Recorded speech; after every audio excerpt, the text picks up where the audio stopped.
شباب، السلام عليكم ورحمة الله وبركاته. أهلا بيكم طلاب سنة 5 ابتدائي ترم أول 2026. معكم مستر محمد عزت. إن شاء الله هكون معاكم في منهج العلوم الترم الأول. أولا إن شاء الله هناخد خلفية سريعة بس عن مكونات المنهج بتاعك. المنهج بيتكون من محورين اتنين، كل محور بيتكون من 3 مفاهيم. إن شاء الله نبدأ النهاردة المفهوم الأول من المحور الأول، وهو الخاص باحتياجات النبات. في البداية يا شباب، انت دلوقتي عندك نبات في البيت، انت زارع زرعة معينة، جبت قصيص زرع وحطيت فيه نبات معين، وليكن وردة، وليكن اي نبات انت حبيت تزرعه. ايه الاحتياجات الأساسية اللي انت لازم توفرها للنبات ده علشان يعيش؟ اول حاجة هتفكر فيها ايه؟ ممكن واحد يفكر يقول لك انا لازم اسقيه كل يوم، يبقى لازم اديله ايه؟ اديله ماء. يبقى الاحتياج الاول هو الايه؟ هو الماء. واحد يفكر تاني، لازم اعرضه للشمس، صح؟ مش لازم تعرض النبات بتاعك للشمس عشان ياخد ايه؟ عشان ياخد الضوء، عشان ياخد الضوء من الشمس. 3، ينفع النبات احطه في مكان مغلق تماما ما بيدخلوش هواء؟ يبقى يعتبر الهواء المتطلب الثالث بتاعي، او من الاحتياجات الاساسيه اللي محتاجها الايه؟ النبات. في النشاط الاول هنا يا شباب بيقول لك ايه؟ لا يحتاج النبات الى ماء لينمو. الجمله دي سليمه ولا خطا يا ولاد؟ النبات مش بيحتاج ماء لينمو طبعا، لا بالعكس، النبات محتاج جدا لايه؟ للماء، وهو احد الاحتياجات الاساسيه لينمو النبات. ربنا سبحانه وتعالى قال وجعلنا من الماء كل شيء ايه؟ حي. يعني ان الماء مهم لحياه جميع الكائنات الحيه. رقم 2 بيقول لك يعتبر الجذر جزءا من النبات. ممكن مع بعض نفكر كده، شايفين النبات اللي قدامنا ده بيتكون من ايه؟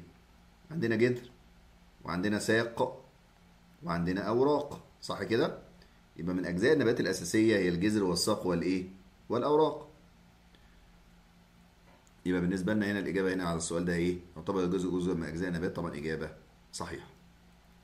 احتياجات النبات احنا لسه قايلينها من شويه، بس هنضيف عليها حاجه هنا. طبعا الهواء حاجه اساسيه. النبات كائن حي ولا مش كائن حي الاول؟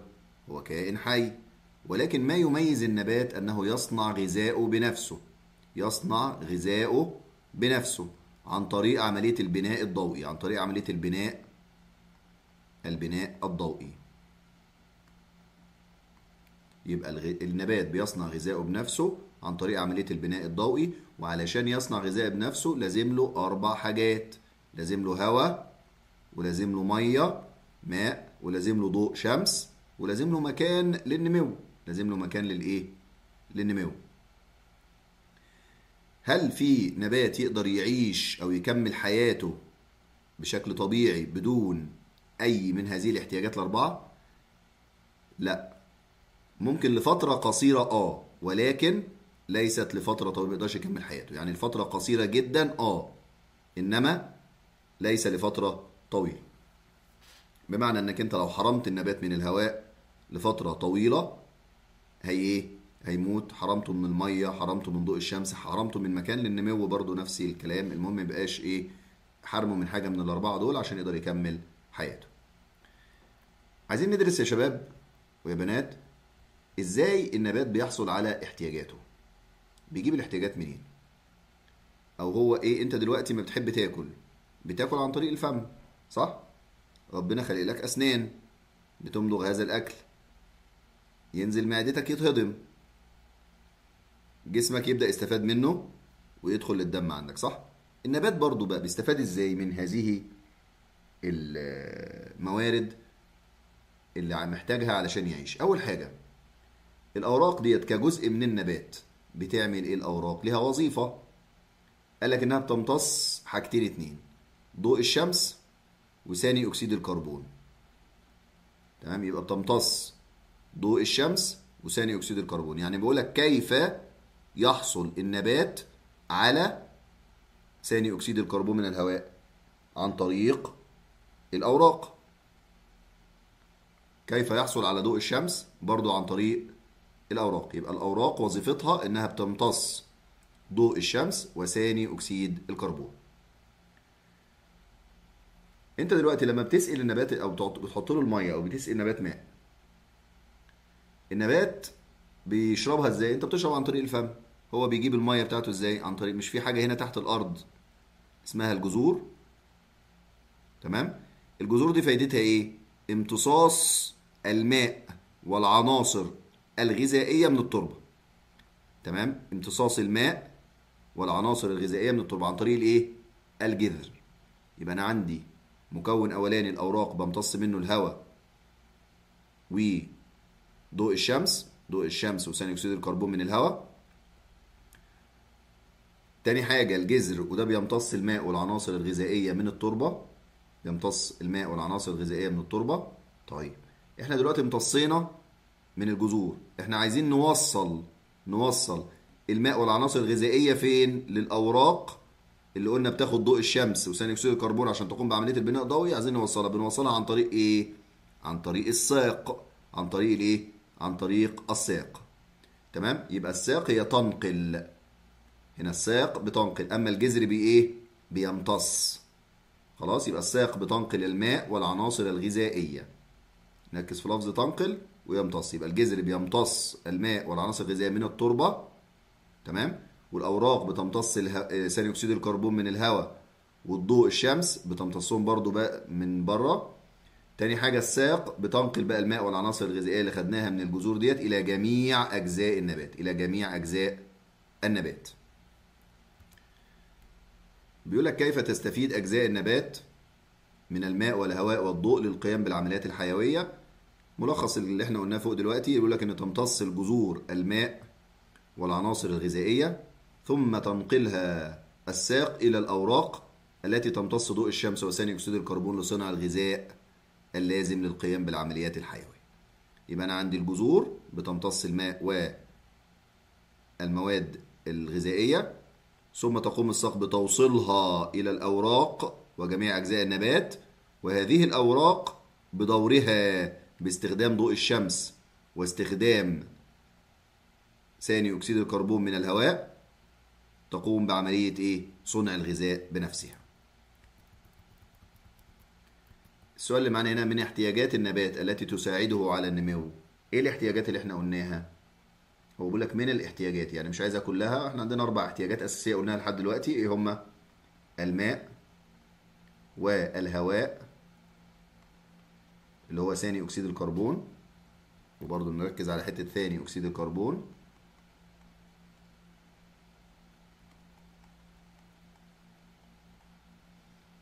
تمام، بس احنا مبدئيا هنقول الهواء، وإيه تاني؟ والضوء، وإيه كمان؟ مساحة أو مكان للنمو. الجزء الذي يمتص الماء، مين اللي بيمتص الماء من التربة؟ يبقى الجذر. الجزء اللي بيمتص الماء من التربة هو مين؟ هو الجذر. نيجي للنشاط التاني، سهل خالص. بيقول لك تعتبر الأشجار من الكائنات الحية التي تصنع غذائها بنفسها. هي الأشجار دي إيه؟ مش الأشجار نبات؟ تمام؟ وأنا قلت لك إن الكائن الحي الوحيد اللي بيصنع غذائه بنفسه هو مين؟ هو النباتات، والأشجار طالما من النباتات فبالتالي هي بتصنع غذائها بنفسها. يحتاج الإنسان إلى الغذاء والماء للبقاء على قيد الحياة. إحنا بنحتاج غذاء وماء؟ أكيد، أكيد، يبقى إجابة سليم. تمام؟ بيقول لك يستخدم النبات الموارد الطبيعية في بيئته لينمو ويزدهر. ده طبيعي، الموارد الطبيعية هو بيستخدم الايه؟ الموارد الطبيعية اللي عنده، زي ايه؟ زي الضوء، زي الهواء، زي المية، زي التربة اللي هو عايش فيها، المكان اللي عايش فيه، فبيستخدمه لينمو ويزدهر. عندنا دلوقتي الأشجار، زراعة الأشجار. الشجر زيه زي الايه؟ زي باقي النباتات زي ما اتفقنا، بيحتاج إلى 1 الماء، 2 الضوء، تمام، 3 الهواء، 4 التربة أو الحيز، المكان اللي هتعيش فيه. تمر الشجرة بمراحل عديدة ابتداء من إنبات البذور. هو احنا الشجرة بتبدأ منين؟ من بذرة. مش دي أول مرحلة معانا؟ إن يبقى فيه بذرة بتنمو أو بتنبت علشان تطلع لي في الآخر شجرة. فاول مرحله هي انبات البذره او البذره. بعد كده بتطلع لنا نبته صغيره كده، نبته صغيره اسمها شتله. نبته صغيره اسمها شتله، بنقلها لمكان اخر تديني شجره صغيره. شجره صغيره وبعدين بتنمو تبقى شجره كبيره، تطلع لنا الثمار. تطلع لنا الثمار اللي هي جواها البذور اللي ابدا ازرعها تاني، اللي ابدا ازرعها، وتبقى كده دوره حياه الشجره عشان ما تنتهيش. تمام. يبقى انا عندي الشجره بتمر بمراحل عديده، اولها انبات الايه؟ انبات البذور. انبات البذور. يبقى اول مرحله معايا هي انبات البذور. تاني مرحله هي الايه؟ الشتله. وايه الشتله دي يا شباب؟ الشتله ديت عباره عن نبته صغيره. نبته صغيره لازمتها ايه الشتله دي يا شباب؟ بترعى، يعني بنعملها احنا كبشر يعني عشان نقدر نزرع الشجر ده، بنرعاها وهي صغيره، بتبقى محتاج رعايه زي الحضانه كده يا شباب، زي حضانه الاطفال. مش الطفل بيبقى مش مكتمل النمو بيحطوه في الحضانه ومحتاج رعايه؟ نفس الكلام كده الشتله دي زيها، بحطه في مشتل عشان اقدر ارعاه في الفتره اللي هو محتاج رعايه اكتر. تمام. عشان بعد كده ازرعه يبقى ايه؟ يبقى شجره كامله تقدر هي تواجه ظروف الطبيعه اللي حواليها. تمام. فاحنا اول حاجه انبات البذور، تاني مرحله الشتله، ثم تستمر في النمو حتى تصبح شجره كبيره ناضجه ومثمره، بعد كده تطلع لي الثمار. اختبر نفسك يا باشا. ها، ضع علامه صح تحت كل ما تحتاجه الشجره لتنمو وتصبح. عندك شجره زي اللي فوق محتاجه ايه؟ محتاجه مكان تنمو فيه. اكيد. محتاجه سندوتش. الشجره تديها سندوتش؟ تاني صعب شويه صح. الماء. تحتاج ميه، اكيد. تمام. ضوء اكيد. ممكن تقللها بالطين ولا ايه؟ لا غلط، يبقى لا تحتاج الى ايه؟ بيض. الهواء طبعا تحتاج الى هواء. وايه المكون اللي بنحتاجه من الهواء اكتر حاجه النبات؟ هو ثاني اكسيد الكربون لكي يقوم بانتاج ايه؟ غذائه بنفسه. تمام. هنا بيديك معلومه بس اضافيه، هي بيقول لك الشتله ديت عباره عن ايه؟ عباره عن نبات صغير. تمام. بيتم انباته من البذور، بحطه في مكان بيعرف اللي هو المشتل. تسمعوا عن كلمه مشتل؟ المشتل ده اللي بزرع فيه الشتلات، اعتبره الحضانه بتاعت الايه؟ الحضانه بتاعت النباتات. تمام. بنحافظ عليه في جو كويس، برعايه كويسه، بثمات كويس. تمام. المهم ان في الاخر بطلع ايه؟ ينمو الى حجم مناسب لزراعته في مكان دائم. لزراعته في مكان دائم يقدر يواجه هو ظروف الحياه بعد كده او ظروف الطبيعه بعد كده. النشاط الثالث برضه ان شاء الله يبقى بسيط. بيقول لك ما الذي تعرفه عن احتياجات النبات. النشاط التالي بيقول لك ما الذي تعرفه عن احتياجات النبات. طبعا سهله يعني جدا. بيقول لك لا يساعد الجذر النبات في صنع غذائه. هل الجذر بيساعد في صنع الغذاء؟ ده الجذر ده فايدته ايه يا ولاد؟ قلنا من شويه بيمتص الماء والمعادن او الماء والمواد الغذائيه من التربه. تمام. اللي بتقوم الساق بدورها بتوصيله الى باقي اجزاء النبات والاوراق لتقوم بانتاج الغذاء. يبقى انتاج الغذاء بيتم في الاوراق بس هو بيساعد. الجذر بيساعد ولا ما بيساعدش؟ لا بيساعد طبعا. تمام. يبقى هو لا يساعد، لا اجابه خاطئه، بالعكس ده بيساعد، لان هو اللي بيقوم بامتصاص الماء والايه؟ والمواد الغذائيه من الايه؟ من التربه. لان الجذر وظيفته ايه؟ امتصاص الماء والمواد الغذائيه من التربه. يمكن للنبات ان ينمو دون الحاجه للغذاء. دون الحاجه، هو مش محتاج غذاء. اجابه سليمه. ليه بقى؟ لانه يصنع غذائه بنفسه. تمام. يصنع غذائه بنفسه، وهو الكائن الوحيد اللي قلنا انه بيصنع غذائه بنفسه. اوجه التشابه والاختلاف بين احتياجات النبات والحيوان والانسان. النبات يصنع غذائه بنفسه علشان يحصل على الطاقة. كل الكائنات الحية يا شباب محتاجة طاقة. انت محتاج طاقة عشان تبدأ تقوم وتتحرك وتروح مدرستك وتذاكر وتلعب. كل دي انت عايز طاقة. بتجيب الطاقة منين؟ تقف في الشمس فتمتص الطاقة فيبقى عندك طاقة؟ لا. بتجيب الطاقة بتاعتك منين؟ من الأكل اللي انت بتاكله. تمام. كلنا بنجيب كإنسان بنجيب ايه؟ الطاقة من الأكل اللي بناكله. على سبيل المثال برضو الحيوان نفس الكلام. يبقى الإنسان والحيوان بيحصلوا على غذائهم عن طريق الطعام، ولا يستطيع صنع غذائه بنفسه. احنا ما بنستطيعش ان احنا نصنع غذائنا بنفسنا. اما النبات فيصنع غذائه بنفسه. خلي بالك احنا هنا بنتكلم على مصدر الطاقة، بنتكلم على مصدر الطاقة وليس الاحتياجات. يعني ما اقول لك مصدر الطاقة للإنسان هتقول الغذاء. أما الاحتياجات لا، هو هيحتاج الغذاء وهيحتاج الهواء وهيحتاج الماء.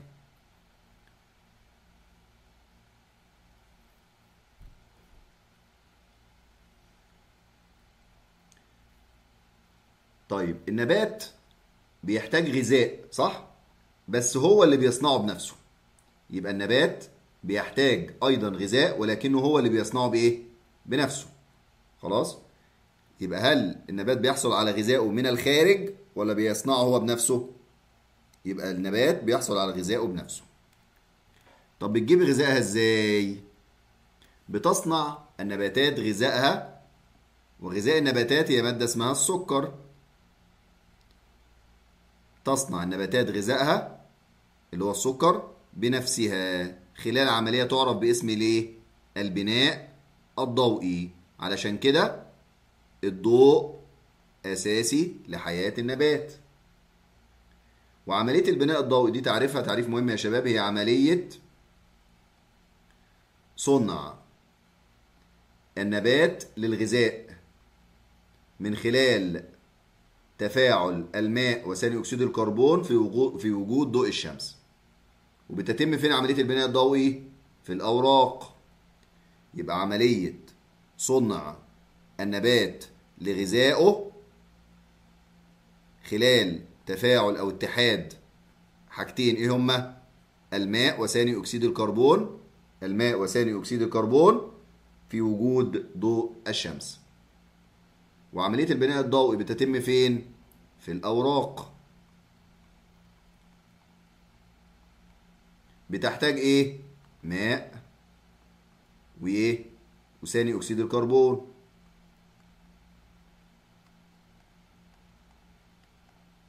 تمام؟ في وجود إيه؟ في وجود الضوء. علشان يصنع إيه؟ علشان يصنع غذائه.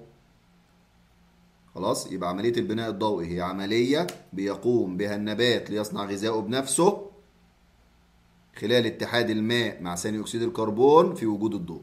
يبقى نقول تعريفها كده زي ما مكتوب قدامنا: عملية صنع النبات للغذاء، اكتبوا داخل الأوراق، أو صنع أوراق النبات للغذاء، صنع أوراق النبات للغذاء من خلال اتحاد الماء وثاني أكسيد الكربون في وجود ضوء الشمس. تنقسم احتياجات النبات التي تساعده إلى احتياجات أساسية واحتياجات غير أساسية. احتياجات أساسية ما يقدرش يعيش من غيرها، يموت على طول. تمام؟ الماء، ثاني أكسيد الكربون، ضوء الشمس، وكمان الأكسجين. طب إيه الأكسجين اللي طلع لنا ده يا شباب؟ جالنا منين ده؟ مش احنا قلنا النبات بيتنفس من الهواء ثاني أكسيد الكربون؟ لا، بصوا يا شباب، عملية التنفس أو النبات بيتنفس برضه وبياخد أكسجين زينا. تمام؟ هو بالليل وبرضه أثناء النهار بيستهلك أكسجين علشان يقدر يستفاد من الغذاء اللي هو كونه في العمليات الحيوية بتاعت النبات. يبقى أنا الاحتياجات الأساسية للنبات كام؟ 4. 1 الماء، 2 الأكسجين، 3 ثاني أكسيد الكربون، 4 الضوء أو ضوء الشمس. تمام؟ دي الاحتياجات الأساسية للنبات. نيجي الاحتياجات التانية، احتياجات غير الأساسية: السكر والتربة. السكر لأن هو بيصنعه بنفسه. التربة بعض النباتات يا شباب ممكن نلاقيها بتنمو، اللي هي النباتات المائية، بتنمو على سطح الماء صح؟ وفي نبات تاني ممكن ينمو على نبات آخر، وفي نبات متسلق. تمام؟ فديت ممكن تستغنى عن. وفي عندنا الصوب الزراعيه لو نشوفها تلاقيها مش بتنمو في تربه، بيعمل لها زي حاجه اسمها الزراعه المائيه، بيحط الجذور في الماء وهو اللي يمدها بالماء والايه والمواد الغذائيه داخل الميه كده. تمام. فانا عندي 4 احتياجات اساسيه، ايه هما؟ الماء وثاني اكسيد الكربون والاكسجين وضوء الشمس، بدونهم هيموت النبات. تمام. والاكسجين مهم لعمليه الايه؟ التنفس. وثاني اكسيد الكربون مهم لعمليه الايه؟ البناء الضوئي. يبقى انا عندي ثاني اكسيد الكربون علشان يعمل بيها بناء ضوئي مع الميه في وجود ضوء الشمس زي ما قلنا، وعندي الاكسجين مهم لعمليه التنفس، وعندي كمان احتياجات غير اساسيه زي الايه؟ زي السكر والتربه. نجاوب مع بعض. من الاحتياجات الاساسيه للنبات الماء والتربه، احنا قلنا الاساسي معانا مين؟ ميه واكسجين وثاني اكسيد الكربون وضوء. واحتياجات ايه غير اساسيه اللي هي السكر والايه؟ السكر والتربه. يبحث نقط عن غذائه. هل النبات بيبحث عن غذائه؟ يبقى لا، يبحث الانسان عن غذائه. يصنع النبات غذائه من خلال عمليه ايه؟ البناء الضوئي. دي بيصنع بيها غذائه. في الثلاث حاجات اللي بيشتركوا مع بعض في عمليه البناء الضوئي، الماء والضوء هي بناء ضوئي. تمام. والضوء ايه؟ وثاني اكسيد الكربون. يستخدم النبات غاز نقط ليكون غذائه. خلي بالك، يستخدم غاز ايه؟ ثاني اكسيد الكربون عشان يكون غذائه، اما غاز الاكسجين عشان الايه؟ التنفس. خلاص يا شباب. يبقى انا ممكن اقول لك الاكسجين، ممكن اقول لك ثاني اكسيد الكربون. الاكسجين للتنفس، افتكر الانسان، وثاني اكسيد الكربون لصنع غذائه. بيحتاج الاكسجين امتى يا شباب؟ بيحتاج الاكسجين صبح وبالليل، اما ثاني اكسيد الكربون في الصباح فقط عشان يصنع غذائه بنفسه. ناخد تدريبات سريعه كده يا شباب. بيقول لك تستطيع الحيوانات القيام بعمليه البناء الضوئي. الحيوانات هتقوم بعمليه البناء الضوئي؟ اجابه خطأ. يستخدم النبات الموارد الطبيعيه في بيئته لينمو. الموارد الطبيعيه زي ايه؟ ها، الموارد الطبيعيه زي الايه؟ زي الضوء، مش ده مورد طبيعي؟ زي ثاني اكسيد الكربون. تمام. زي التربه اللي بيعيش جواها، زي الميه. كل دي موارد ايه؟ موارد طبيعيه بيستخدمها علشان يعيش النبات او ينمو في البيئه. تعتبر التربه من الاحتياجات غير الاساسيه للنبات. اجابه سليمه. هي ومين؟ هي والسكر. يمر النبات بمراحل متعدده حتى ينمو ويكبر. طبعا احنا اتفقنا ايه المراحل اللي كان بيمر بيها؟ بذره، وبعدين شتله، وبعدين نبات صغير، وبعد كده يبقى شجره كبيره، وبعد كده طلع لنا الثمار اللي بيطلع منها البذور بعد كده. يتم تصنيع نقط اثناء عمليه البناء الضوئي. بنصنع ايه؟ بصنع السكر اللي هو غذاء النبات. بصنع السكر اثناء عمليه البناء الضوئي، انما بستخدم الماء ومعاه ثاني اكسيد الكربون.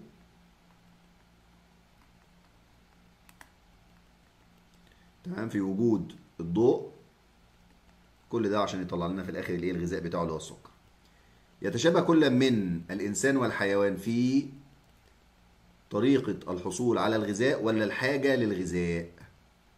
ها، كل من الانسان والحيوان. احنا اتفقنا الانسان والحيوان تمام يحتاجوا غذاء، صح؟ ولا طريقة الحصول على الغذاء؟ بصوا يا اولاد، السؤال دوت الانسان والحيوان محطوطين في مجموعة واحدة، في انهم الاتنين محتاجين غذاء. الاتنين بيحتاجوا الى ايه؟ غذاء. اما طريقة الحصول على الغذاء مين اللي بيختلف؟ النبات، لانه يصنع غذائه بنفسه. ركزوا معايا يا شباب هنا. يتشابه كل من الانسان والحيوان في الحاجة للغذاء. كل من الانسان والحيوان بيحصل على غذائه. الحيوان بينزل يصطاد، الاسد بيروح يصطاد غزالة وياكلها مباشرة. احنا مثلا ممكن الانسان ينزل يصطاد برضه نفس الغزالة وياكلها، صح؟ يبقى الحاجة للغذاء احنا الاتنين محتاجين غذاء. تمام. اما طريقة الحصول على الغذاء مين المختلف عن الاتنين؟ النبات، لان النبات يقوم بانتاج غذائه بنفسه عن طريق عملية البناء الضوئي باستخدام ثاني اكسيد الكربون والماء وضوء الشمس، في وجود ضوء الشمس. رقم 3، يحتاج اتحاد الماء مع ثاني اكسيد الكربون داخل النبات بيحتاج الى ايه؟ الضلمة ولا ضوء الشمس؟ بيحتاج الى ضوء الشمس عشان يقوم بعملية ايه؟ البناء الضوئي. سوري.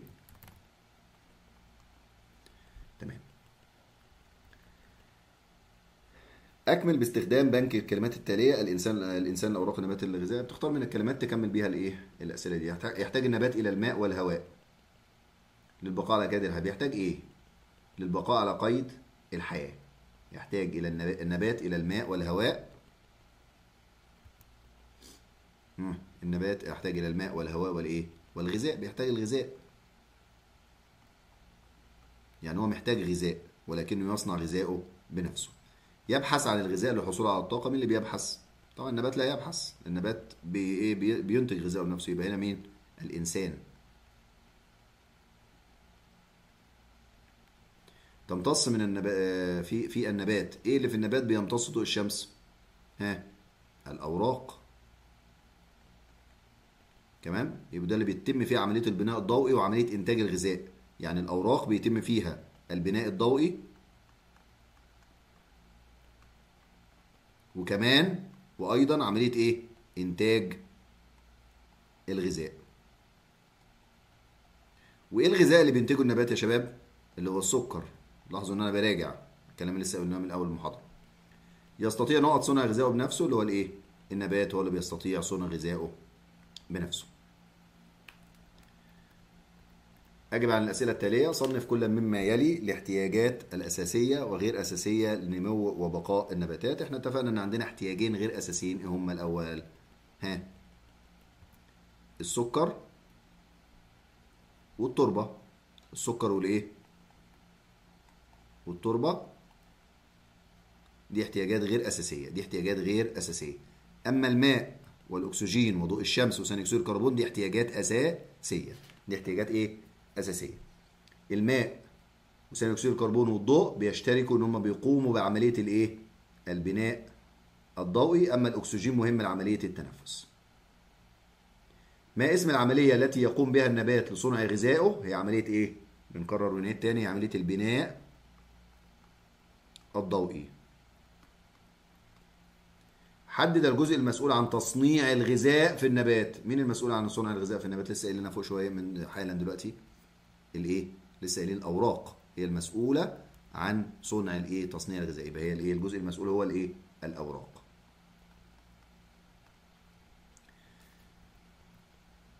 نيجي بعد كده: اكتب اسماء الاجزاء المشار اليها في المقابل بتاعها. حدد جزء النبات المسؤول عن كل مما يلي. امتصاص غاز ثاني اكسيد الكربون. اتفقت مين المسؤول يا شباب؟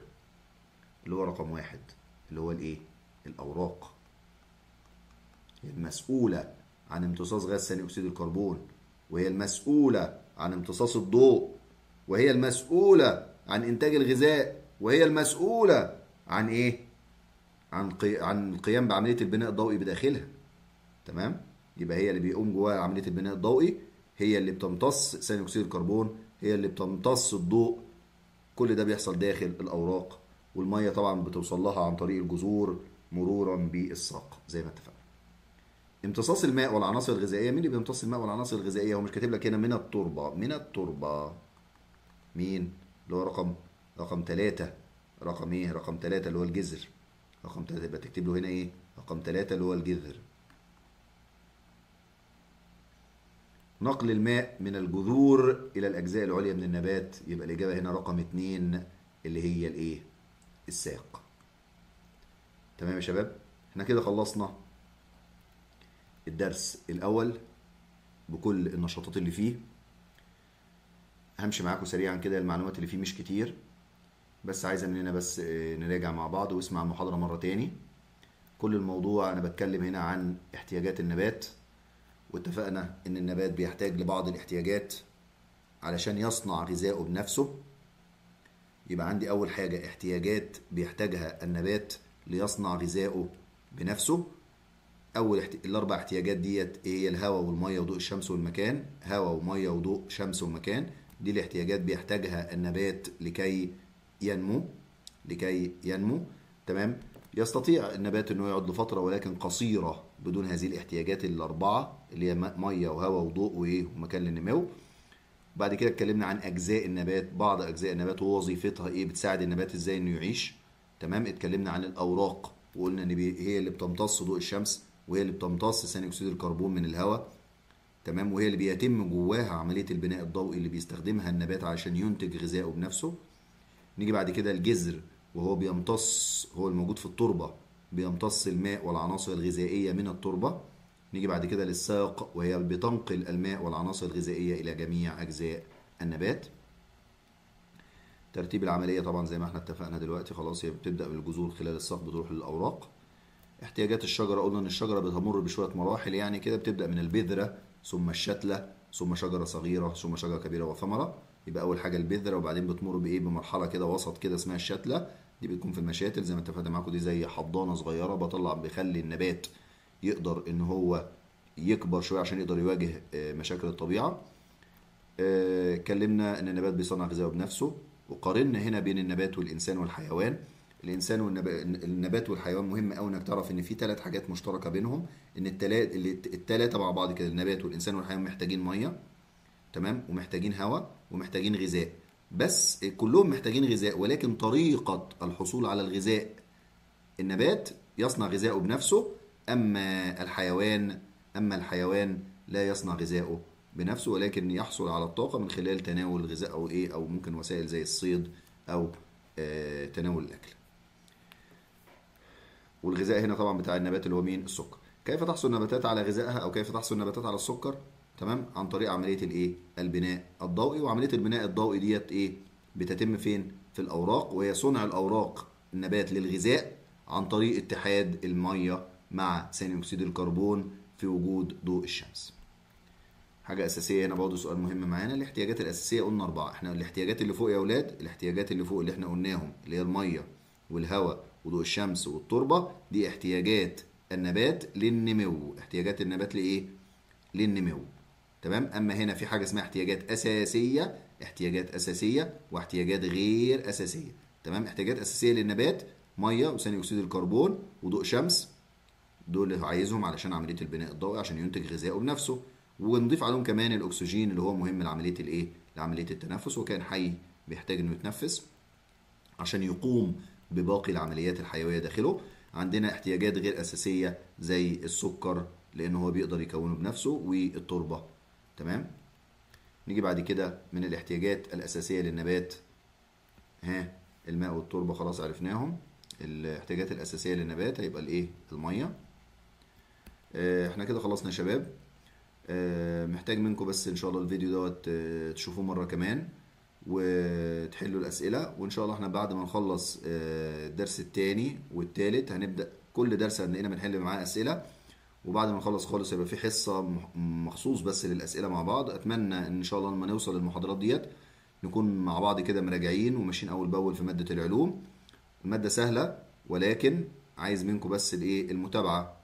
تمام. مش هناخد وقت منكم كتير خالص يعني. انت ممكن لو انت حاسس ان انا بطيء شويه في البتاع، فعشان بس الكل يستوعب عايز تمشي الفيديو سنه سريع بس مش قوي يعني، بحيث ان انت تقدر تستوعب بسرعه، ما تاخدش وقت طويل، على حسب امكانياتك انت في الايه، في الاستيعاب.